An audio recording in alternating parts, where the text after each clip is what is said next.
আসসালামু আলাইকুম ওয়া রাহমাতুল্লাহি ওয়া বারাকাতুহু।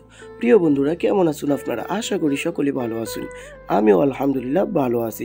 তো আজকে নিয়ে আসলাম আমি জলপাই আচার রেসিপি। তো অনেকগুলো জলপাই প্রথম আমি দাও দিয়ে এভাবে ফুলে নিলাম যাতে ভিতরে মশলাগুলো পচে যায়।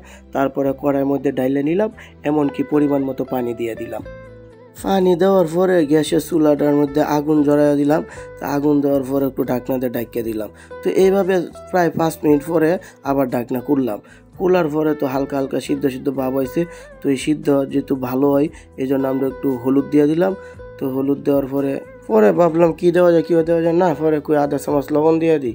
লবণ দিয়ে দিলাম। লবণের পরে দেওয়ার পরে লবণ আর হলুদটা যাতে ভালো করে পানির সাথে মিশে আর জলপাইয়ের সাথে মিশে এর লাগে একটু নাড়াচাড়া দিলাম।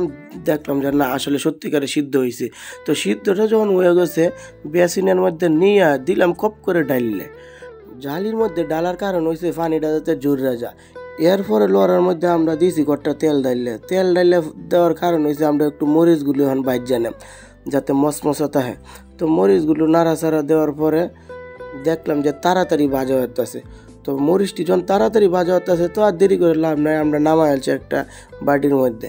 তো নামানোর পরে মরিচটি কিন্তু অর্ধেক যদিও আমি ফুরিয়ে আলছি, আপনারা আবার ফুরুন নেছে আয়া ফুসি গুড়ের মধ্যে হিল দিয়ে দিতেছি কেঁচা দেওয়ার কারণ হচ্ছে গুড় আছে শক্ত, এটি নরম করছি করে চিনির মতো একবারে মিহি করে আলছি। এখন হয়েছে আসল খেলা, খাটি সরিষার লড়ার মধ্যে দিয়ে দিলাম। দেওয়ার পরে এই যে রসুন দিয়ে দিছি, রসুন দেওয়ার পরে যখন নাড়াচাড়া দিতেছে ভাগাও গো কেমনে ফাগুর উঠতেছে। এরপরে আমরা জলপাইগুলো একটা দুটো হয়ে দিয়া ফুরাটি ডাইলিয়া দিয়ে দিছি ঘরের মধ্যে। তো রসুনের সাথে একটু নাড়াচাড়া করতেছি জলপাইটি। তারপরে দিয়ে দিলাম লবণের পরে দিয়ে দিচ্ছি হলুদের গুঁড়ার পরে আছে ধনিয়ার গুঁড়ার পরে আছে একটু শুকনো মরিচের গুঁড়া।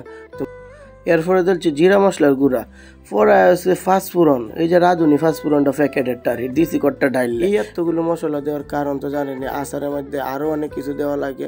তো আমি যেটি পারছি এটি দিতেছি। তো দেওয়ার পরে নাড়াচাড়া দিতেছি অরিজিনাল যে গুড়টি বাইটটা তৈছিলাম না কেঁচা এই গুড় দিছি।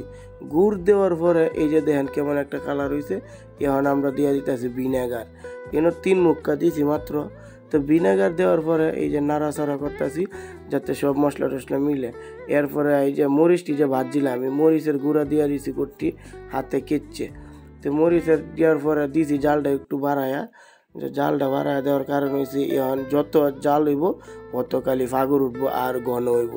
এই যে গুড় মাহা মশলা টশলা কত আবিজাবি যে দিছি, এই আবিজাবিটি একটু ঘন হইব আর সাথে জলপাইয়েরটা আচার একটা ভাব হইব।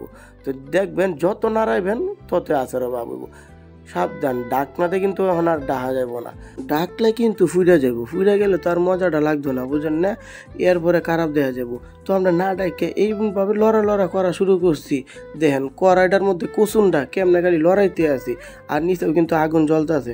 তো লড়াইতে আস্তে আস্তে ঘন হইতেছে। ঘন যত হইতেছে মশলা এই যে জলপাইয়ের কানাচানার ভিতর থেকে ঢুকতেছে। কেমন দেখা যায় কঞ্চে মন চাইতেছে না এখন খাইলতাম।